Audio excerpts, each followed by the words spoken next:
Hey guys, good morning. So let's continue the workshops on the companies जिनका कल result आया है. So in this video I'll be covering two companies. एक company जो spices बनाती है और दूसरा जो एक यूनिवर्सल बैंक है हमारे देश में. तो पहले वो स्पाइसेस वाला कंपनी के बारे में बात करते हैं, मधुसूदन मसाला. ठीक है. सो आई लाइक दिस कंपनी. ये कंपनी एक्चुअली स्केल कर रहा है. आप अगर देखोगे हमारे देश में ना, जो भी कंपनी एक पर्टिकुलर ज्योग्राफी से चालू करके स्केल करता है पैन इंडिया बेसिस में, let's say going to new geographies in a way के लाइक नया शहरों में गया, नया स्टेट में गया, डिस्ट्रिक्ट में गया, वैसे कंपनीज को हमें अच्छे से ट्रैक करनी है, राइट. बिकॉज इंडिया में अगर आप देखोगे मेजोरिटी गेम होता है आपका डिस्ट्रीब्यूशन का खेल में, क्योंकि जितना ज्यादा डिस्ट्रीब्यूशन हुआ उतना वॉल्यूम ग्रोथ, उतना सेल्स ग्रोथ, मतलब उतना अच्छा आपका चांसेस होगा उस स्टॉक में पैसा बनाने का. ठीक है. लेकिन हैविंग सेड दैट, जो भी कंपनीज डिस्ट्रीब्यूट करता है, मैं आप देखोगे मैं जो नॉन फाइनेंशियल कंपनीज को भी जब ट्रैक करता हूं, मैं कोशिश करता हूं ऐसे कंपनीज को ट्रैक मतलब कवर करना जो डिस्ट्रीब्यूट कर रहे हैं, रादर देन से फॉर एग्जांपल एक ही पर्टिकुलर ज्योग्राफी में अटका है या फिर वो पूरा कंट्री में इतना फैल गया है कि they have nowhere else to go. ठीक है. सो वो दोनों कैटेगरी से मुझे उतना इंटरेस्ट नहीं है. I need companies which is growing in scale. So Madhusudan Masala का क्या स्टोरी है? वेरी बेसिक है वो कंपनी. वो स्पाइसेस बनाने वाला कंपनी है. ठीक है. आप देखोगे ना, ये सब ground spices and mix spices ये सब बेचते हैं. आप देखोगे बिरयानी बोलिए, फिर कोई चाट मसाला बोलिए, ये जो बॉक्सेस में आता है ना, ये जो चिली, टर्मरिक, कोरिएंडर, ये सारे स्पाइसेस का एक मैन्युफैक्चरिंग कंपनी है. ठीक है. अब ये क्या करता है ये कंपनी चालू हुआ था गुजरात से. ठीक है. आई थिंक ये स्टार्टेड फ्रॉम सौराष्ट्र इन गुजरात, और फिर उसके बाद धीरे धीरे करके साउथ गुजरात में ये लोग एक्सपैंड किया. मैं ये पिछले 4-5-6 साल का बात कर रहा हूँ. अभी ये लोग कंपनी क्या कर रहे हैं, ये कंपनी बता रहे हैं कि ये लोग राजस्थान और महाराष्ट्र में एक्सपैंड कर रहे हैं, राइट. नाउ ऐसे ही सेट के लिए ऐसे कंपनीज अच्छा लगता है जो स्केल अप कर रहे हैं नया नया ज्योग्राफीज में, राइट. बिकॉज यही से तो आपको वो इंक्रीमेंटल सेल्स का ग्रोथ मिलेगा, राइट. वरना आप तो एक ही जगह में रहोगे. और दूसरी चीज ये है कि जिन सब स्पाइसेस बेच रहे हो ना, spices is not a value addition product, right. मतलब आपको वही प्राइस में ही बेचना पड़ेगा जो कॉम्पिटिटर बेच रहा है. So the only way where you can grow your sales और grow your top line is when you can grow volumes, right. And you can grow volumes when you go to new geographies. Okay. तो I guess आपको ये company का business model समझ में आ गया. अब आप यहाँ पे देखोगे डबल हाथी करके उनका एक ब्रांड है. ठीक है. डबल हाथी और दूसरा एक ब्रांड है, वो उतना फेमस नहीं है. डबल हाथी उनका मेन ब्रांड है जिसमें दे सेल देयर स्पाइसेस. अब यहाँ पे बात यहाँ आता है कि कंपनी का तो ग्रोथ रेट बहुत हाई है. ठीक है. इन अ वे के लिए कितना छोटा है and they are scaling up. But here is the deal, जो गुजराती लोग स्पाइसेस खाते हैं, the company just cannot just scale that spice up, the same spice in that same packet in Maharashtra and Rajasthan. क्यों? बिकॉज सबका टेस्ट पैलेट अलग होता है. ठीक है. So you just cannot sell a spice जो एक पर्टिकुलर ज्योग्राफी में प्रेवलेंट है इनटू द अदर स्पेसेस. तो इसीलिए अभी कंपनी क्या कर रहा है, वो दूसरे छोटा छोटा करके वो सैम्पलिंग कर रहे हैं. और यहाँ पे स्पाइसेस का तो आपको ही पता है, राइट. रॉ मटेरियल्स बहुत सारे होते हैं और ये बाय द वे एग्रीकल्चरल सारे प्रोडक्ट से आते हैं, राइट. तो आपको क्या करना पड़ता है, कॉम्बिनेशन बदलना पड़ता है when you are mixing it and you are turning it into a spice.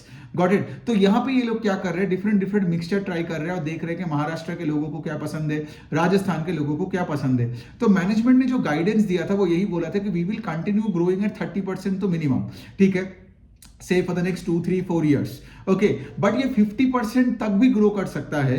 50% CAGR का बात कर रहा हूं, 30 to 50% पकड़ लो, 30 to 50% CAGR for the next 3 to 5 years. अगर से फॉर एग्जांपल इनका स्केल अप बिजनेस चालू हो जाता है in Rajasthan and Maharashtra. Got it. So ऐसे आप देखो. सो अभी now the point is this, right. इनका क्या होता है, इनका क्वार्टरली रिजल्ट नहीं आता है, इनका आता है H1 एंड H2 में. ठीक है. मतलब हाफ ईयरली नंबर्स आते हैं. ठीक है. तो इनका H2 का जो नंबर है कभी H1 के साथ कंपेयर नहीं करना, क्योंकि सोचिए H2 में सारे फेस्टिवल सीजन आते हैं और वहां पे लोग ज्यादा बिरयानी खाते हैं, ज्यादा पार्टीज करते हैं, शादी के सीजन चलता है, तो स्पाइसेस ज्यादा H2 में लगता है ना देन कंपेयर टू H1. तो यहाँ मधुसूदन मसाला हो या कोई भी दूसरा स्पाइस कंपनी हो, उनका 60-70% सेल्स आता है आपका H2 में, second half of the fiscal में. मतलब आप पकड़ लो ये सितंबर से मार्च वाला पीरियड, जबकि H1 में it is 35-40% of total sales. तो हमेशा आपको H2 वर्सेज H2 कैलकुलेट करना है, H1 versus H1. But H1 versus H2 won't make much sense. तो यहां भी जब इनका नंबर्स आया H2 वर्सेज H2 का अगर मैं बात करूं, तो the sales grew 25% and the company got operating leverage as well. मतलब इनका प्रॉफिट आफ्टर टैक्स का growth is more than sales का growth, that I think went up by 50%. Okay. So ये अच्छी बात है. Now again as I said के like management ने वो H2 के बाद जब कॉल किया था तो उन्होंने बताया था कि like we are going to be growing at 30% minimum and can grow up to 50. तो इनका नंबर्स कितना आया, 25% आया. थोड़ा सा हल्का आया. ठीक है. But also having said that it's a business, we just can't look at it from a mathematical perspective, है ना. 25 is close to 30, so it's okay. So ये हो गया बात। एंड सिंस ये कंपनी ने रिसेंटली अपने इक्विटी स्टेक को डाइल्यूट किया एंड ऑल दैट, तो आपको इसमें ईपीएस का ग्रोथ नहीं दिखेगा। अब आप देखोगे इस कंपनी का कोई cash flow from operations, net cash flow from operations after जो इन्वेंटरी में पैसा डालने के बाद है ही नहीं, नेगेटिव है। पिछले साल भी H1 में वही था, अभी भी H1 में यही है। A lot of people make this basic mistake कि क्या होता है ना, मोस्ट पीपल के लिए they don't run their own businesses, but से आपके पास आज एमबीए का एक डिग्री है, ठीक है, तो आप क्या करते हो ना, कोई भी जब बैलेंस शीट और कैश फ्लो पढ़ते हो तो आपने थियोरेटिकली क्या पढ़ा, कैश फ्लो पॉजिटिव होनी चाहिए, फ्री कैश फ्लो पॉजिटिव होनी चाहिए, राइट। लेकिन प्रॉब्लम ये है कि सिंस अगर आप एक नया स्टार्टअप चालू करते तो आप देखते हो उस स्टार्टअप में कैश का कितना प्रॉब्लम आता है ना, बिकॉज सोचो अगर आप एक छोटे बिजनेस को बड़ा कर रहे हो तो आप जो भी प्रॉफिट लेके आ रहे हो वो तो आप धंधे में ही वापस डाल रहे हो ना, अपना माल खरीदने के लिए, रॉ मटेरियल खरीदने के लिए। जैसे ये स्पाइसेस कंपनी, ये क्या है, इनका तो सारे एग्रीकल्चरल प्रोडक्ट्स है ना, जो किसानों से ये लोग खरीदते हैं और फिर उसके साथ उसको ब्लेंड करते हैं, स्पाइस बनाते हैं। तो सोचो अगर ये छोटी कंपनी को बड़ा करना है तो जो भी पैसा मिलेगा उससे तो अपनी इन्वेंटरी में और पैसा डालना पड़ेगा। Got it. तो सिंस अगर आप देखोगे इसके जो सीएफओ का नंबर है, net CFO after working capital changes, आप देखोगे तो नंबर इज नेगेटिव, राइट। तो कोई भी छोटे कंपनी का ना एक सीएफओ नेगेटिव होना इज एब्सोल्युटली फाइन। कोई भी एक छोटी कंपनी का से अगर आप देखोगे कि डेट थोड़ा ज्यादा है या एसेट लायबिलिटी मिसमैच है, that is okay, because if you are trying to grow at 40, 50, 60% या चलो मिनिमम 30% भी ना, you won't have a great cash flow statement and a balance sheet. Cash flow statement आपको अच्छा मिलेगा लेट से अगर आप आज कोलगेट देखते हो, डाबर देखते हो, HUL देखते हो, right, because they don't have many places to grow. उनका वॉल्यूम ग्रोथ 1, 2, 3% होता है। सो इसके लिए क्या वही जगह पे रहते हैं, सेल्स वही के वही रहते हैं, और जो पूरा प्रॉफिट आता है उससे यू पे डिविडेंड्स। क्या कभी कभार जैसे आप आईटी कंपनीज को देखते हो जिनका ग्रोथ नहीं होता है, टीसीएस टाइप का, वो एकदम बाईबैक करते रहते हैं, उनका कैश फ्लो स्टेटमेंट एकदम तगड़ा है, बैलेंस शीट तो बहुत ही सही है, लेकिन बिजनेस में ग्रोथ नहीं है, राइट। बट ऐसे कंपनीज में आप देखोगे the income statement is good but the other financial statements are not good, because एक स्टार्टअप है, ये नेचर है, ठीक है। Understand this nature before say for example you, because अगर आपने आईटीसी का बैलेंस शीट देखा और फिर आप से मधुसूदन मसाला का देखोगे तो ये बुरा ही लगेगा, लेकिन उससे क्या होगा, you would never learn a new business model, आप ग्रो नहीं करोगे एक बिजनेस के साथ, because over a period of time you would see if the company does well और ये स्केल अप करता रहेगा, आगे जाके तो कैश फ्लो स्टेटमेंट पॉजिटिव ही होगा ना। तो ऐसे आप देखो, तो ये है मधुसूदन मसाला का आई गेस सारे बिजनेस मॉडल बोल दिया। अब तो देखना पड़ेगा कि मैनेजमेंट एक कॉन कॉल करता है आफ्टर एवरी 6 मंथ्स। अब आई गेस H2 के बाद they will do a con call. अब मैं वो अगर सुनूंगा तो ऑफ कोर्स मैं तो सुनूंगा ही, और फिर एक और वीडियो बना के आपके सामने ले दूंगा कि लाइक आगे गाइडेंस का क्या सीन है एंड ऑल दैट। ओके, अभी हम बात करते हैं कोटक महिंद्रा बैंक का। सो कोटक महिंद्रा बैंक में बहुत कुछ चल रहा है, ठीक है। पहला पॉइंट ये है कि कोटक महिंद्रा बैंक में आप देखोगे उनका जो ऑनलाइन जो इकोसिस्टम है, उनका ऐप, मैं खुद कोटक महिंद्रा बैंक का एक कस्टमर होकर बोल सकता हूँ कि उनका ऐप बहुत ही घटिया है, ठीक है। मतलब ऐसा लगता है कि जब दुनिया में पहला कोई ऐप बनाया था वैसे उनका यूआई है, वैसे उनका आर्किटेक्चर है, ठीक है, बहुत ही घटिया है।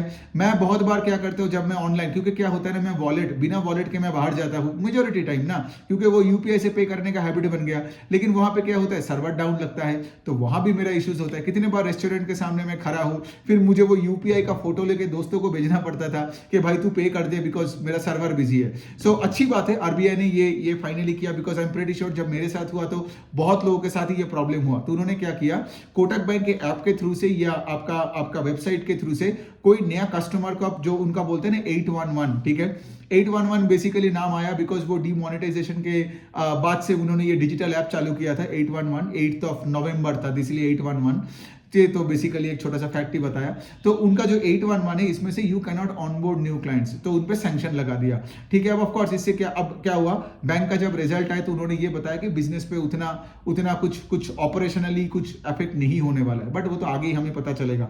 एग्जिस्टिंग क्लाइंट, जैसे मैं उनके एग्जिस्टिंग के क्लाइंट हूं तो मेरे को वो क्रॉस सेल कर सकता है कोई भी प्रोडक्ट, और मैं तो ऐप को यूज कर सकता हूं। सिर्फ नया क्लाइंट्स का ऑनबोर्डिंग अब नहीं होगा जब तक आप सारी चीजों को नहीं सुधारोगे।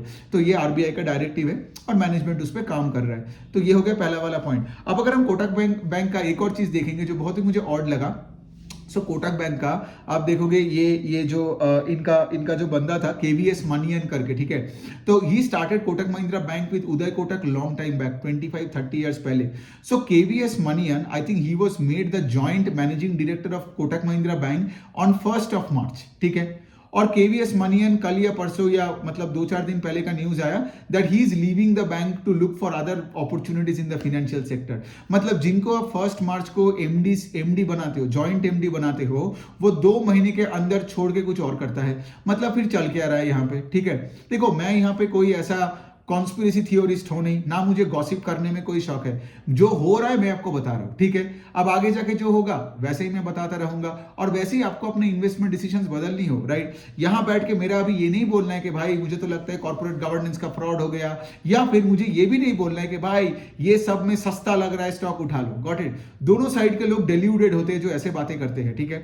असल वो होते हैं कि लाइक जो इसमें जो प्रॉब्लम्स है और उसको हम्बल में आप लो और आगे देखो बिजनेस किस तरफ जा रहा है। Got it. हमें कोई चीज पे ना आउटकम पे जल्दी नहीं आना है। Only an unprepared mind comes to an outcome very quickly. Outcome में नहीं जाना है, सिर्फ प्रोसेस पे फोकस करो, बिजनेस को ट्रैक करो। तो जैसे आरबीआई का ये वाला प्रॉब्लम है, हो गया, ये जो बैंड लगा दिया अभी, ये ऑफ कोर्स टेम्पोररी है and I am pretty sure कि आगे जाके कोटक कर ही लेगा, लेकिन कब करेगा, कब ये सैंक्शन हटेगा, nobody knows, we have to track it. दूसरे साइड में केवीएस मनियन वाला इशू था, ठीक है। और of course Uday Kotak is no longer the CEO. अभी तो मिस्टर अशोक करके कोई एक बंदा आया है, ठीक है, जो अभी नया बाहर से उनको हायर किया, who is the CEO, the lone CEO now of Kotak Mahindra bank.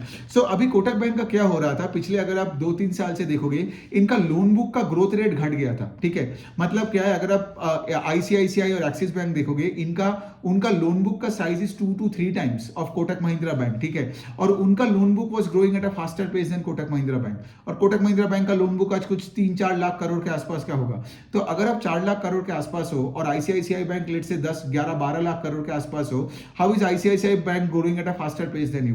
तो ये भी एक चीज बुरा था। दूसरे साइड में कोटक महिंद्रा बैंक का profitability matrix at a consolidated level में भी इश्यूज आया था। तो इसलिए क्या था कि उनका आरओई का नंबर भी कमिंग डाउन। बिकॉज क्या है, आज भी अगर आप ग्रुप लेवल पे देखोगे तो ROE number is only 15%. So if the loan book is growing at 16, 17, 18% and the ROE number is at 14, 15%, this cannot be good for a bank, right? और जिसके साथ इतने सब कुछ सिचुएशन भी चल रहा है, आरबीआई का सैंक्शन लगाना, केवीएस मनियन चले जाना, ये सब चीज है। इसलिए क्या लगता है आपको स्टॉक 10 साल में सबसे चीपेस्ट होकर पड़ा है? देखो, कोई भी स्टॉक जब 10 साल में चीपेस्ट हो रहा है तो उसके पीछे एक और रीजन भी होता है कि बिजनेस का फंडामेंटल परफॉर्मेंसेस उतना सही नहीं है। जब वो स्टॉक एक्सपेंसिव था उस टाइम पे pretty sure Kotak Mahindra bank was growing eight 30-35%, उसका आरओई निम्स सब कुछ बढ़ रहा था, सब कुछ सही हो रहा था, इसीलिए तो तब उस स्टॉक में ज्यादा डिमांड था कंपेयर टू टुडे, है ना। तो ये हो गई बात। दूसरे साइड में कोटक महिंद्रा बैंक का डिपॉजिट का ग्रोथ अच्छी है, मतलब 22% का वाई डिपॉजिट का ग्रोथ है, लेकिन just like other financials in the specially in the banking space, deposit का ग्रोथ इज मेजरली इन क्या बोलते हैं is derived from the growth in the term deposit का बेस। तो इससे क्या हो गया, सारे बैंक्स का कॉस्ट ऑफ बोरोइंग बढ़ गया, निम्स पे कॉन्ट्रैक्शन हुआ, कोटक का भी वही हुआ। और अगर आप देखोगे यहाँ पे लोन बुक का जो ग्रोथ है दैट इज 16-18% का जो भी ग्रोथ है उनका, that is derived by the retail space. मतलब अभी ये लोग बहुत micro finance, credit card, personal loan और अनसिक्योर्ड पार्ट में ज्यादा फोकस कर रहे हैं, ठीक है। बिकॉज अनसिक्योर्ड में अगर आपका एसेट क्वालिटी ठीक रखता है so you can actually lend out this things, they lend out money at a high rate of return, है ना। और कोटक बैंक का भी देखोगे तो ये लोग ज्यादा सिक्योर्ड, जैसे सिक्योर्ड रिटेल में भी सिक्योर्ड रिटेल था इनका, होम लोन, और उनका कॉर्पोरेट में भी एक बड़ा बुक था, इन्होंने ज्यादा से ज्यादा टारगेट किया था पिछले 3-4 साल में कंपेयर टू से for example ICICI and axis bank, जिन्होंने रिटेल फ्रेंचाइज को ज्यादा टारगेट किया था। इसीलिए आप देखोगे उनका निम्स बढ़ा, उनका आरओई बढ़ता गया, जबकि कोटक बैंक और एचडीएफसी बैंक इनका फोकस था कॉर्पोरेट सेगमेंट में, इसलिए इनका प्रॉफिटेबिलिटी मैट्रिक्स में उतना कुछ खास कुछ हुआ नहीं। That's why the stocks also did not give any returns compare to the other two banks. So यही वाला पॉइंट है। अब देखिए, अब कोटक का तो एसेट क्वालिटी में कोई इशू नहीं है, इनका ग्रॉस एनपीए नंबर 1.3% है, मतलब one of the best in class. Asset quality, collection efficiency, capital adequacy ratio भी 20-22% के ऊपर है, provision coverage ratio is also pretty high. So Kotak bank का एसेट क्वालिटी से कोई प्रॉब्लम नहीं, इसलिए आप देखते हो ना कोटक बैंक का stock does not go down. The problem with Kotak bank is a slowing pace of loan book growth. इतने सारे आरबीआई का ये नया प्रॉब्लम आ गया, अब तो केवीएस मनियन चला गया, बिकॉज अब देख रहे हो ना, केवीएस मनियन, जैमिन भट्ट, उदय कोटक, फिर शांति एकम्बरम, देयर इज दिस लेडी, ये लोग मिलके कोटक बैंक को बनाए हैं फॉर द लास्ट 20-25-30 ईयर। जब से कोटक 1990 से चालू हुआ था तब तो they were called Kotak finance करके something, it was an NBFC. The point I am trying to say, इसके लिए उदय कोटक गया, अभी जैमिन भट्ट भी जा रहा है, अभी पता नहीं अब तो शांति एकम्बरम देखते हैं आगे जाके वो क्या करेगी। The point I am trying to say, इसके लिए अगर कोटक बैंक का जो बनाने वाले लोग अगर एक एक करके जा रहे हैं, लोन बुक का ग्रोथ रेट घट रहा है, आरबीआई का एक सैंक्शन लग रहा है यहाँ पे, so at this point in time मुझे फिनेंशियल्स में कितने अच्छे अच्छे मौके हैं, राइट। मैं सब कुछ छोड़ के सिर्फ कोटक बैंक का भी नहीं देखूंगा जस्ट बिकॉज मुझे स्टॉक थोड़ा सस्ता खरीदना है। अनफॉर्चुनेटली हमारे देश में लोगों को वही सोच है कि जहां कचरा है, सस्ता मिल रहा है, चलो देख लो, rather than looking at NBFCs जो आज 40, 50, 60% से ग्रो कर रहा है प्रिस्टीन एसेट क्वालिटी के साथ। मैंने वो सारे एनबीएफसीज अपने प्रीवियस वीडियोस में कवर भी किया, राइट। अच्छे जगह में देखो क्या हो रहा है, जहां पे ग्रोथ है, क्रिस्टल क्लियर सब कुछ है, प्रॉब्लम्स नहीं है, और ऊपर देखना सीखो। लेकिन हमारे तो फितरत ही है सिर्फ नीचे देखने का, और वही 2 रुपए, 4 रुपए, 8 रुपए हम बचाने का कोशिश करते हैं। मार्केट में आएंगे तो वैल्यूएशन क्या देखेंगे, 1.5 price to book, 1 price to book, 0.8 price to book, और जाके बंधन बैंक लेने लगता है। तो मैं ये नहीं बोल रहा हूँ कि कोटक बैंक में प्रॉब्लम है, मैं ये बोल रहा हूँ कि मैं अगर आपके जगह होता तो मैं क्या कर रहा हूं, मैं कोटक बैंक को तो ट्रैक ही कर रहा हूं। देखो मैंने उनका पीपीटी पढ़ा, अब मैं कॉन कॉल में भी रहूंगा, फिर वो भी सुन के मैं आपको बताऊंगा। मैं ट्रैक सब करता हूं, लेकिन मुझे इन्वेस्ट तब करना है जब मैं देख रहा हूं कि थोड़ा थोड़ा करके प्रॉब्लम से निकल रहा है कंपनी, क्योंकि मैं कंपनी नहीं चला रहा हूं। तो बेसिकली लोग यहाँ पे पैसे गवाते हैं नॉट बिकॉज के वो ग्रोथ के पीछे भाग के, लोग पैसे गवाते हैं मेजोरिटी वाइज में बिकॉज वो सस्ता खरीदने की कोशिश करते हैं, उनके लिए वैल्यूएशन मेट्रिक ऊपर रहता है। लेकिन मैं बोलता हूं पहले बिजनेस मॉडल समझो, स्कोप समझो, कॉन कॉल पढ़ो, मैनेजमेंट को सुनो, राइट, और फिर उसके बाद अपने पीयर्स को भी पढ़ो, फिर देखो कि बेस्ट कंपनी कौन सा है। और जनरली आप देखोगे ना, जो सेक्टर में जो बेस्ट कंपनी है वो दिखता भी है सबसे एक्सपेंसिव, और जो सबसे कचरा कंपनी है सेक्टर में वो दिखता है सबसे सस्ता। मतलब आज आप देखोगे बंधन बैंक का स्टॉक कितना सस्ता दिख रहा है, डीसीबी बैंक कितना सस्ता दिखता है, एक रीजन है उसके पीछे। ऐसे ही कोई स्टॉक वन टाइम बुक में नहीं पड़ा रहता है, और ऐसे ही जैसे फॉर एग्जांपल कोई एनबीएफसीज हैं, अच्छे बैंक से जो 2 टाइम्स 3 टाइम्स 4 टाइम्स बुक में यूं नहीं पड़ा रहता है, कोई भी एक रीजन होता है। सो आई अंडरस्टैंड के लिए we should look for companies जिसमें आपका पीई का एक्सपेंशन हो, ईपीएस का ग्रोथ हो, दोनों साइड से आपको बेनिफिट मिले। But also having said that, ये तो आपको तब मिलेगा ना जब सब कंपनीज को आप ट्रैक कर रहे हो, राइट। तो जो कंपनी में आप देख रहे हो कि सिचुएशन टर्न अराउंड हो रहा है, लॉस से प्रॉफिट में जा रहा है, एसेट क्वालिटी बेटर होते जा रहा है, मैनेजमेंट ने गाइडेंस बढ़ाया और उसका पीई तब भी कम है, तब उसमें पीई रीरेटिंग होगा। Got it? That is completely different from A company जो प्रॉब्लम्स में पड़ा है, कोई गाइडेंस नहीं है, मैनेजमेंट का तो क्या पता वो कॉन कॉल मतलब करना भी बंद कर दिया, वॉल्यूम ग्रोथ नहीं है, तब उसका पी जितना भी छोटा हुआ ना उसका एक्सपेंशन नहीं होगा। So that is the difference between a company जिसका पी एक्सपेंशन होता है वर्सेस ए कंपनी जिसका पी एक्सपेंशन कभी नहीं होगा, सस्ता पी और वहां पे आपका छोटा मार्केट कैप में पड़ा रहेगा। सो यही तक है Kotak Mahindra bank and Madhusudan masala.